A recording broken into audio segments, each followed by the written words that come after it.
اقبال جو بنیادی طور پر تو شاعر ہیں اور اللہ تعالیٰ نے ان کو جہاں شاعرانہ کمالات سے نوازا ہے وہاں اللہ تعالیٰ نے ان کو روحانیت اور بصیرت کی وہ فراوانی عطا فرمائی ہے جو عام بندوں کو اللہ تعالیٰ نے نہیں عطا فرمائی۔ اس اعتبار سے اقبال ایک عبقری شخصیت ہیں اور انہوں نے نہ صرف زمانے کی اور معاشرے کی نبض پر ہاتھ رکھ کر اس کا جائزہ لیا ہے بلکہ پس دیوار دیکھنے کی بھی اللہ تعالیٰ نے جو ان کو صلاحیت دی تھی ان کو اپنی شاعری کے اندر اور اپنے کلام کے اندر پیش کیا ہے۔ ایک مثال میں صرف عرض کرنا چاہتا ہوں، ایک نظم ہے اقبال کی لینن خدا کے حضور میں،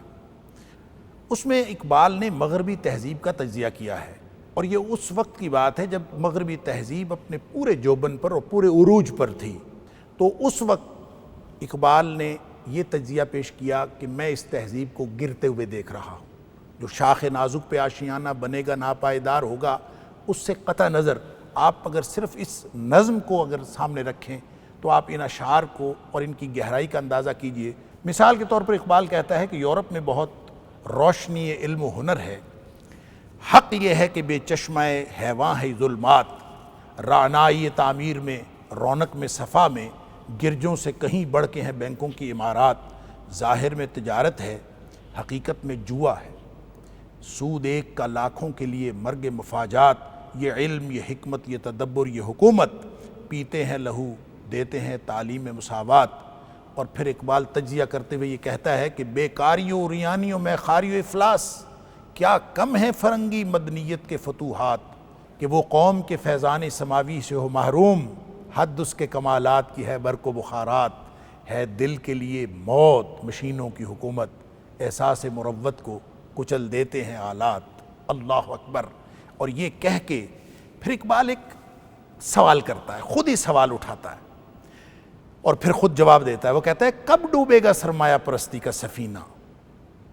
دنیا ہے تیری منتظر روز مکافات۔ اور پھر دو اشعار آخر پہ جو اس پورے سیناریو کو اس پورے منظرنامے کو کنکلوڈ کرتے ہیں، کہتے ہیں اقبال کے آثار تو کچھ نظر آتے ہیں کہ آخر تدبیر کو تقدیر کے شاطر نے کیا مات، میں خانے کی بنیاد میں آیا ہے تزلزل، بیٹھے ہیں اسی فکر میں پیران خرابات۔ اندازہ کیجئے کہ دہائیاں پہلے کہی ہوئی بات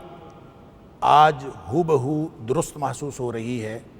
یہ اقبال کی عبقری شخصیت کا ایک پہلو ہے، صرف ایک مثال ہے۔ اللہ تعالیٰ مجھے اور آپ کو اقبال کے افکار سمجھنے اور اس کے ذریعے سے ہدایت حاصل کرنے کی توفیق عطا فرمائے جو انہوں نے کتاب و سنت کی روشنی میں ہم تک پہنچانے کی کوشش کی ہے۔ السلام علیکم ورحمۃ اللہ وبرکاتہ۔